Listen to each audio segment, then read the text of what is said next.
Okay, sure, should be good now. So thank you, Prakriti, for the introduction, and thank you for stealing my question about that I was going to begin my talk with. Um, so I run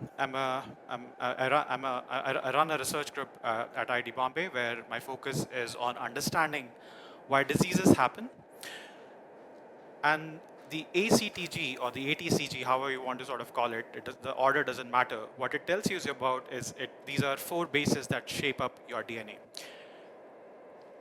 This is your genome, this is your DNA, which is made up of these 4 different bases. And in biology, these 4 bases have a very special meaning, which we don't have to worry about for the part of this talk.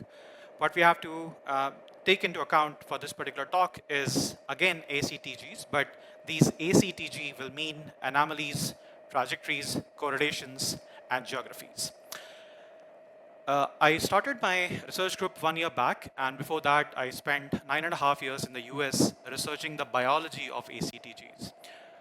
In this process, as I was starting to come back, I started to question my decision, and I started to realize I have an existential crisis because I was moving back to India, but actually did not know much about India. I did not know, for example, where I came from. I did not know where my ancestors came from. I did not know what language they spoke. Developments in this field of genomics, which is what my main area of research is, helped me understand this question. I did a genetic test which would tell me that I'm a North Indian, I come from Bihar, which are all true, nothing new information there. But somehow, even after doing this kind of genetic testing, the information still felt incomplete. And the reason it felt incomplete is even though it told me where I actually came from, it did not actually tell me what is that process really like. What is the blueprint of how births in India happen? To answer this question, I went down a rabbit hole of understanding how births happen in India. And my goal for this talk is to be able to take you through that journey in which I discovered how births happen, how has it changed in the last 15 years, again, thanks to public data that we have access to, and what does the future look like? Broadly, what we know is 25 million births are registered in the country as of the latest data, 22. And around 53% of this is still male population. So these are actual births that are happening that are getting registered. I was born in Bihar, and I had a home delivery, right? So I was delivered at home. The deliveries that happen at home have become become a thing of the past. While the number of deliveries that used to happen in India in 2008 were around 30%, this number has been brought down to almost 3%, less than 3%. Only less than 3% of the births now happen in homes, which essentially means that most of the births are happening in institutions, which could be public or could be private. Right now, from the latest data, what it appears to be is most of the births are still happening in public institutions, but the private sector is really catching up. The gap between the public versus the private sector births is decreasing uh, as we go along this trajectory of births that happen. If you focus again on just births that happen, half of the births that happen in private hospitals are C-sections, whereas this number stands to be around 15% in public hospitals. So 1 in every 6 child that is born in a public hospital will be born out of a C-section, but that number is as high as 1 in every 2 births that happen in private hospitals. And there's an interesting pattern here, which I will just touch upon in just a bit. But before I do that, it's also interesting to look at the north, south, and the east-west divide that you see just in the term of C-sections that happen. For example, if you look at just focus on the public births that are happening, South Indian states seem to have more percentage of births that are delivered through C-sections. Whereas if you focus on the private hospitals, it's the East states which have slightly higher percentage of births that are being delivered through C-sections.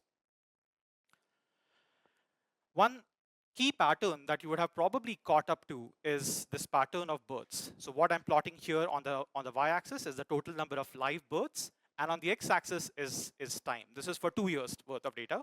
And you can clearly see there's an increasing and a decreasing pattern, which keeps repeating as you go along. Like this pattern keeps emerging again and again, again and again, and again and again. And this, there is no way this kind of data, one factor could be this is being sort of somehow being fudged, or this is public data, so there is something going wrong. But I don't believe that is to be the case, and my talk hopefully will convince you why that is not the case. I can take the same information and I can visualize this in the form of a heat map, which is what you're seeing, for example, here. What I have done is I have looked at percentage of births that happen in each month, so that the columns for each of these columns will sum up to 100. 46% of the births happen in the first half, and 54% of the births happen in the second half. So there is an 8% difference, and this is not just 8% difference, but it is also statistically significant.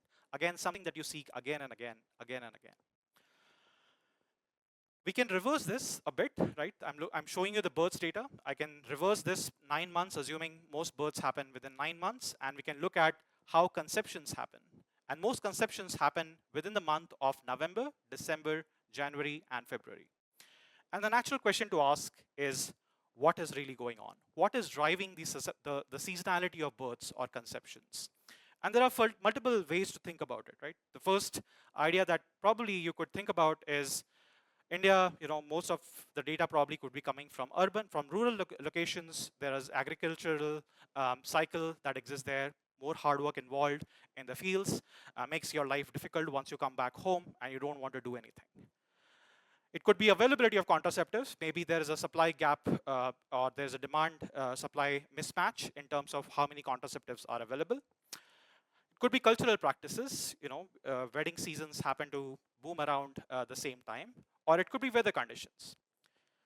Let's focus on agricultural cycles, and agricultural cycles are primarily your Rabi, your Kharif, and your Zaid costs.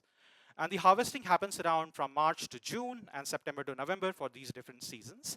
So January and February are relatively free. So it's possible, these could be driving the conceptions. However, the reason this is not true, or the reason this is not a full-on explanation, is because we do see this pattern of cyclic births happening also in the urban locations, where there's no reason to believe that these agricultural practices are more omnipresent as compared to commercial practices, for example. Even in urban locations, we see more number of births happening in the second half as compared to the first half.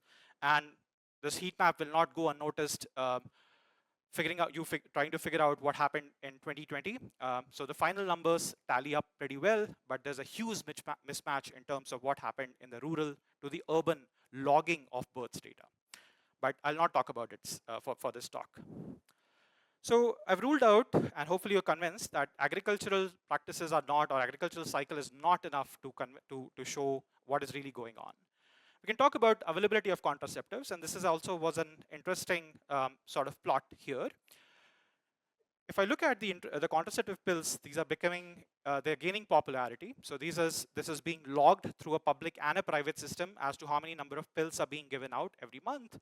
And you can see there's an increasing pattern over the last few years as the number of contraceptives that are being consumed. And this number, on an average, there are 2 million births happening every month.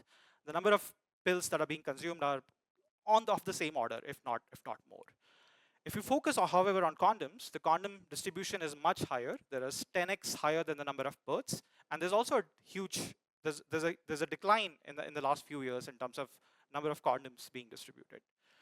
So if you focus and if you zoom in here, right, one particular pattern will appear to come up here. So I will revise, I'll refresh your memory to say that this is what the conception maps look like. I can draw analogous versions of the conception of the contraceptive and the condom plots in terms of how they are distributed. And you will see that the lack of conceptions in July probably is explainable by the excessive number of contraceptive pills or the excessive number of condoms which are being distributed during the month of July. Whether it is data issue, whether it's biological issue or a supply gap issue, that is something which is hard to figure out, but there is definitely one explanation. Okay, so while it explains the lack of conceptions in July, it doesn't actually help us capture what is really going on in terms of the pattern. The next question that you can then ask is, again, I will revise your memory again. This is what the conception looks like. And the first thing that you notice is it starts to rise up during November and December. If I focus on November and December, the first idea that comes to mind is this must be the wedding season in India, right? So this is a newly wed couples, and the first births are what is being logged off. However, if you focus on this idea that winter weddings are actually very common, they're actually not common. At least that's what the survey data tells us. If you look at the National Family Health Survey data, May is the most popular month of marriages and not November or December. And this reproduces again across different states. Okay, so it's not even the winter weddings. So what is really going on? It must be the weather then, right? If I focus and I distribute this data in terms of the seasons, winter, autumn, summer, and monsoon, the x-axis here shows the mean temperature, and the y-axis shows the mean number of conceptions. Lesser number of conceptions happen in monsoon as compared to winter, followed by autumn and summer. There's definitely a pattern here, which is something which you cannot ignore. But this is clubbed into granular categories, which doesn't give you the full picture. If this is indeed true, if this stickiness of the weather is preventing people to actually come together, we should be able to see this. We should be able to see this irrespective of at the state level. So if I blow this data up at the state level, where I'm again plotting the x-axis as the mean temperature and the y-axis is the percentage of conceptions, the line here for each of this plot indicates there's a tight correlation or an anti-correlation between the number of conceptions that are happening versus the temperature. And this is true for states like Bihar, where there is a wide range of temperature. It's also true for Kerala, which is primarily tropical. Like you can see this very straight line. Right? So it seems from this data, there is, weather is one factor which is not rulable out in terms of what is driving the conception patterns. We are not alone, actually. We see similar patterns in Philippines, our neighbor. We also see similar-ish patterns in Spain happening in the last few years, where the temperature, where the births have now shifted to more of a winter cycle. Okay, as India is warming up, we will, what happens to our birth cycle? We cannot perform any causal analysis of what temperature effect will have on birds. The temperatures are increasing all across states. We cannot perform a causal analysis, but we can go back and see what effect it has by doing a very simple question analysis, which is to ask a statistical model that if you see a temperature anomaly in the observed data, does it lead to lesser number of births at some point? What we observe is if there's a temperature increase, it leads to lesser births 9 months later on. And you see this again across months. Particularly, as the warmer months get even more warmer, the number of births that happen 9 months after decrease. Okay. Just one final slide about where are we headed. So the still births that happen in India have truly declined all the way from 3% to below 1%. But what has happened is the preterm births, which is births that happen before 9 months of pregnancy, have actually increased. And this is a constant increase that is happening across different states. There are certain states which have not shown this kind of rise, but there are states like West Bengal and including our national capital where the preterm births are on a rise. Okay, so I'll stop here. I want to thank the VizChitra team, particularly Arpit and Siddharth, who spent a lot of time with me refining this talk, and I'm happy to take any questions if there's time.